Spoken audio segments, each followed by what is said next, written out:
Hey plant fam!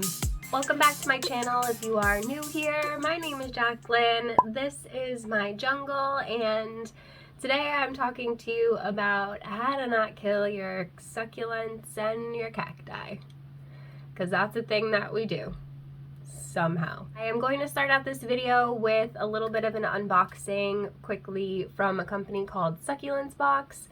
They have a cute little subscription where you get little cacti and succulents in the mail every month, and they're stinking cute. You can also just go on their website and purchase things individually, but they do have the option for a subscription box, which is cute, and it makes a nice gift as well. So let's watch that really quickly, and then we're going to come back and talk about how to not kill those.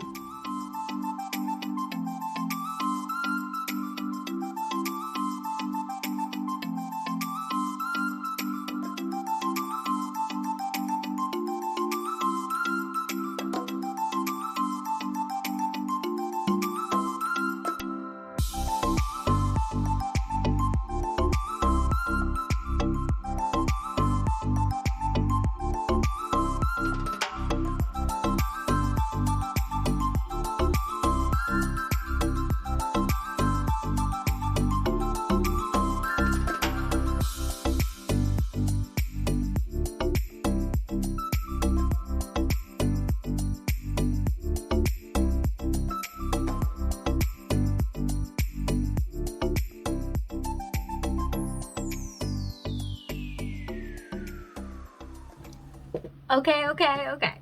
You would have seen me open this with the most adorable packaging ever, and the cool thing about it that I don't think I showed you guys is that they have the, sorry for all the garbage in here, they have the instructions on the inside of the lid. So I'm not going to read them to you, but they are basically just a bunch of care tips, which is what we're going to go over in this video anyway. So it is nice that they include this. It's really good for people who maybe are just getting into plants and or succulents and cacti, because if you don't have any, like, you guys, you should get some. I feel like I don't talk about them that much on my page, but like I have a decent amount of succulents and cacti, especially like really weird ones. So I'm going to show you some of my collection today as well.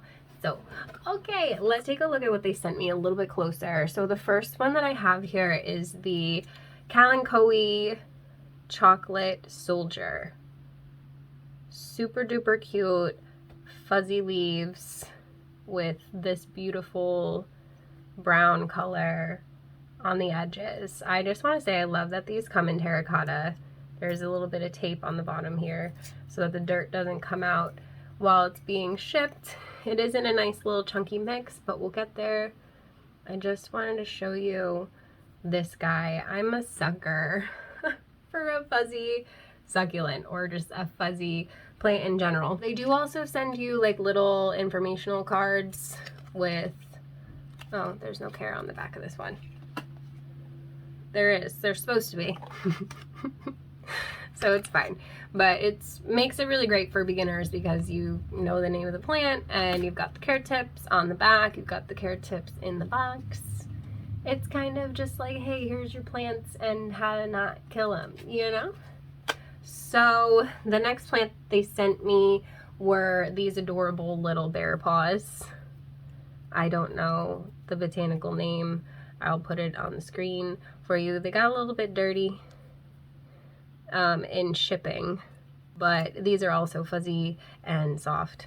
These types of succulents are in a category that I would consider soft succulents, so they have different care needs from ones like this one, which is a hens and chicks succulent. This is the cobweb or spiderweb hen and chick. Look, cute little baby. This one is definitely like hard or like hardier and can handle a little bit more abuse, a little bit more sun, maybe doesn't need quite as much water. The temperatures can get a little bit lower. So I'm gonna cover all of that with you guys. And then the last thing that they sent me was this cute little Mammillaria cactus. So this one is obviously very hardy. It's a cactus. But you'd be surprised how many people message me and tell me that they murder their cacti. And I'm like, but how? You don't need to do anything, really. You just like leave them in a sunny window and like water them every once in a while. I'm definitely excited to add these to my collection. Super cute. I've had these in the past, and I have the little variegated version of the Bear Paws. Oh, where are you? Which is like one of my favorites. You can see how it just has a little bit of creamy variegation on it. Super cute. I want to talk about the care on these because I think that it can be a little bit confusing. You tend to buy a succulent maybe at Home Depot for like a couple of dollars and you're like, whatever, throw it in a bright window, it'll be fine. And then you come back a few days later and the thing is like all burnt and shriveled up and dead. And you're like, what the hell? I thought you wanted all this light. And really what it comes down to is that they don't. Especially these ones. These softer varieties, even the ones with like the lighter colors, are not going to be as tolerant of that bright, direct, scorching sun. They will get sunburnt, just like you and I do. That's why some of them are fuzzy. It's actually a way for them to protect themselves. And then you would have seen my Pearl Vaughn in another video that I just did. It has kind of like a powdery substance on it that is also meant to protect them from sunburn as well. So it's kind of cool that they have their own little built-in sunscreen. Those are also like a telltale sign that a plant does not want bright, direct light. So when I say that, I mean southern facing light, or you know, you got your row light right above the plant. It's just too much. All you gotta do is pull it further away or move it off to the side, and now you've got bright indirect light. Simple as that. So obviously when it comes to the cacti, you can put this one in bright direct light for the most part.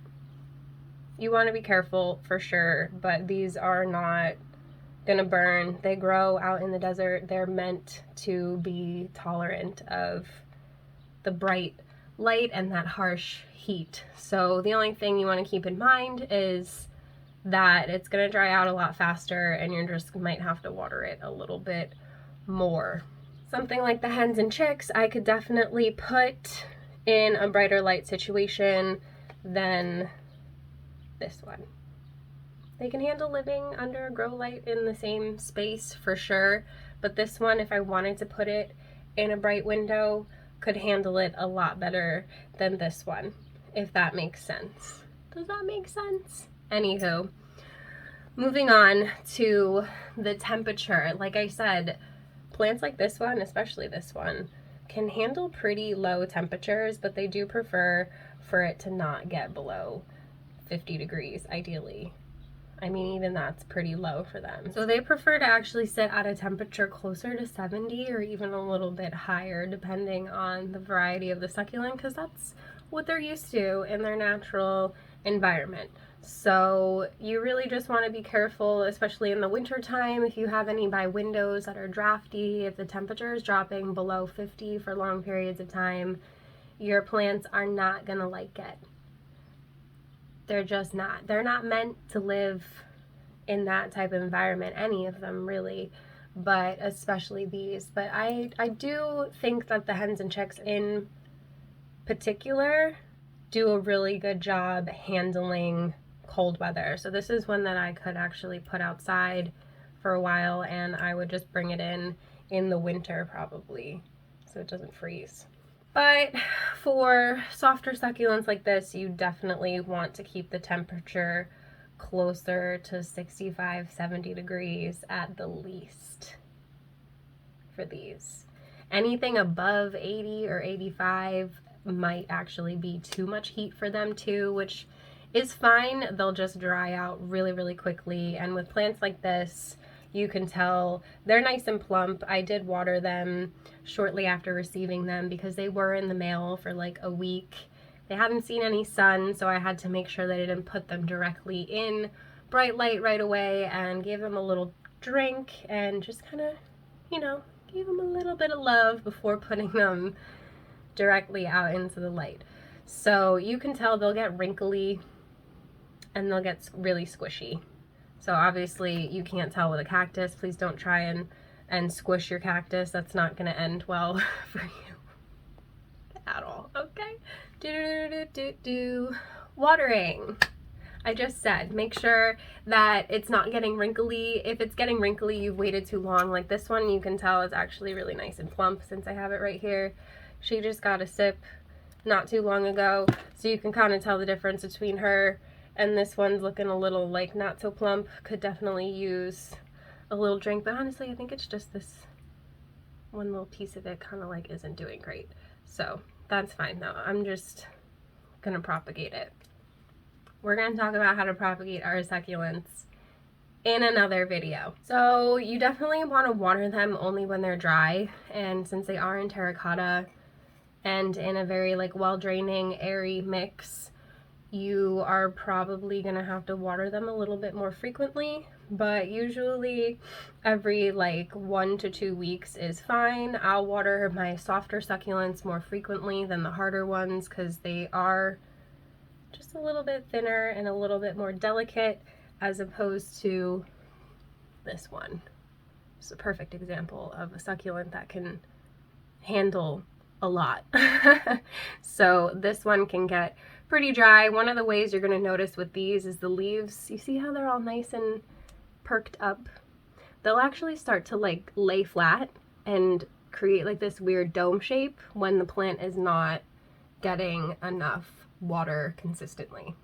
So I don't have an example of what that looks like right now, but it is a common thing that happens, especially with the rosette types of succulents. It's definitely going to depend on the variety, and obviously cacti hold a lot more moisture inside of them than these do, so they're not going to, I think I water my cacti like once every couple of months, honestly, depending on the season, because if it's warmer, they're gonna dry out a little bit faster, as well as the size of the cactus. A larger cactus doesn't really need a lot of water very often because it's got a lot in there, but little baby ones are definitely gonna be a little bit thirstier.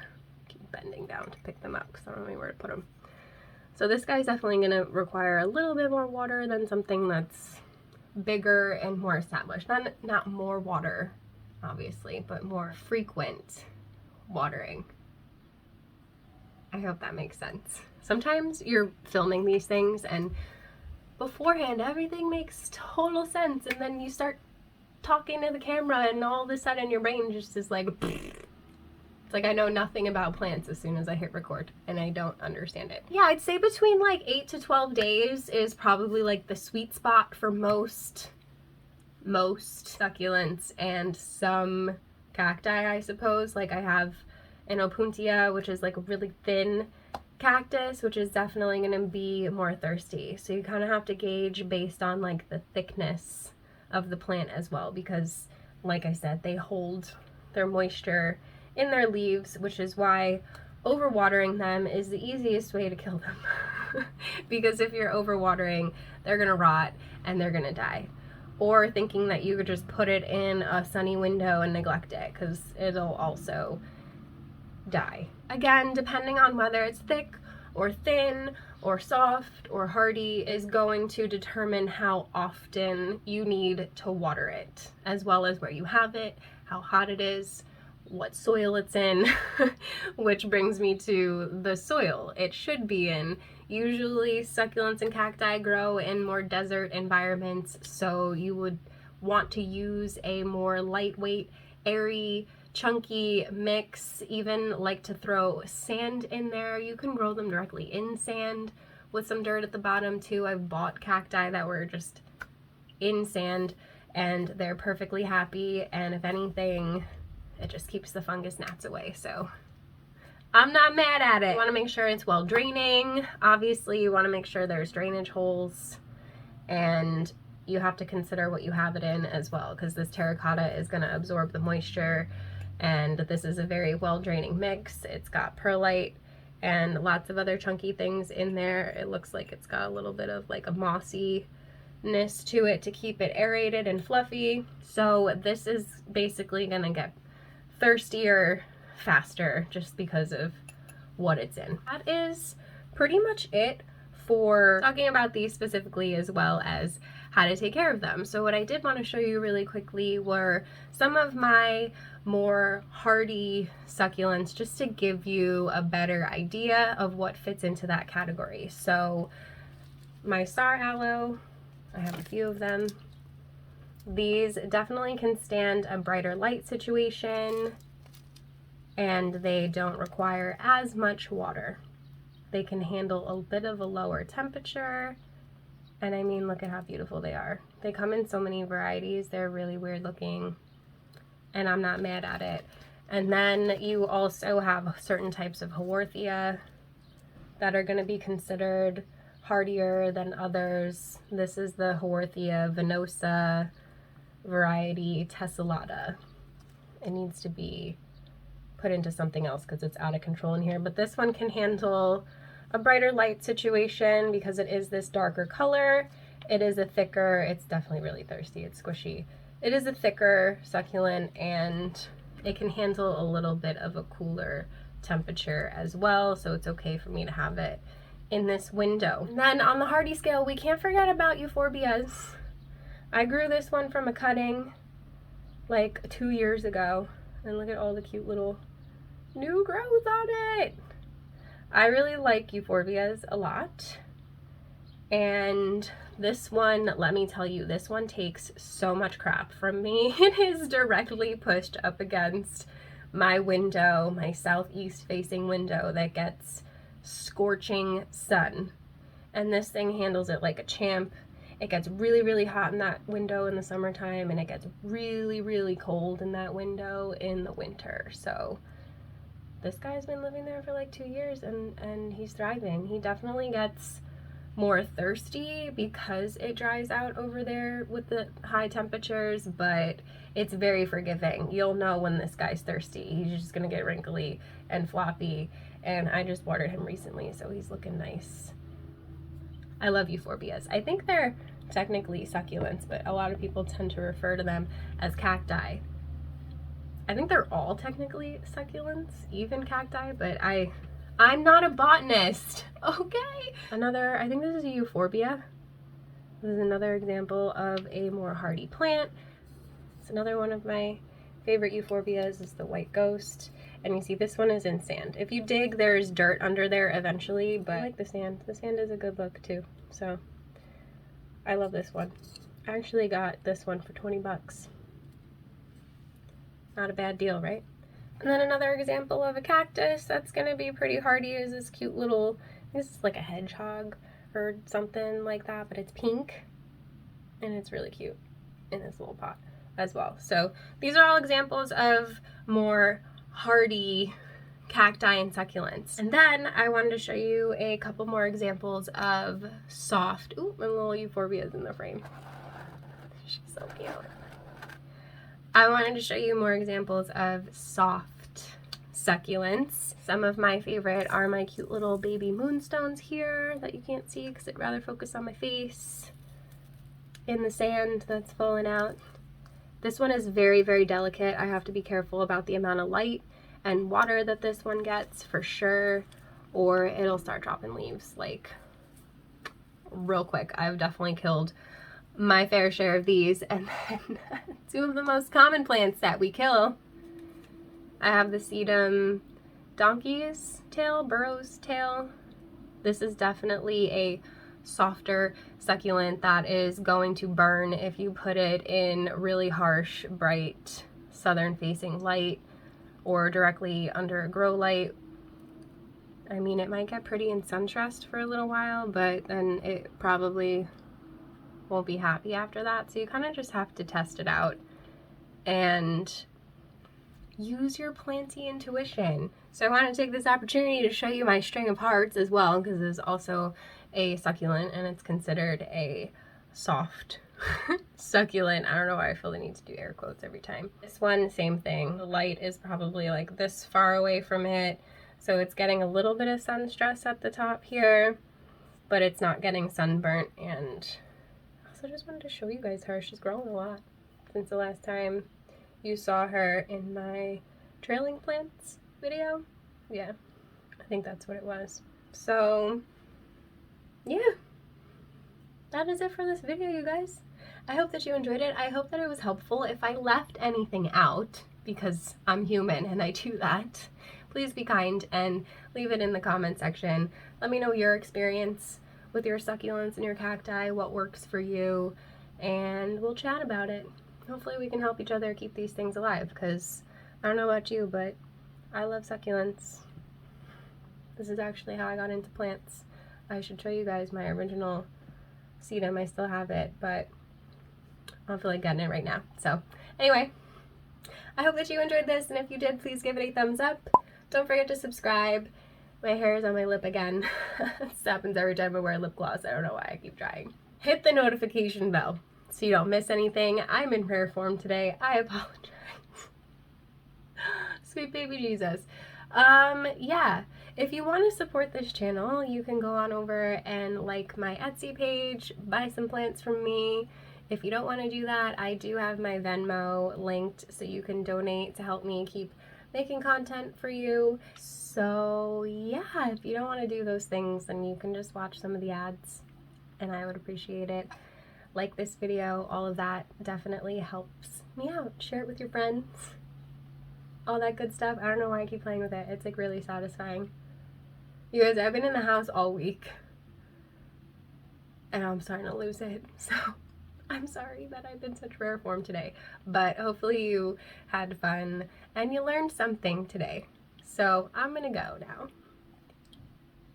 How could I forget? Check out their website in the description box below and use the code Jacqueline15 for 15% off your order. Like I said, this makes a really great gift and it's really great for beginners, especially if you're just getting into succulents and cacti and you have no idea what you're doing. So go check it out and I hope that you like it.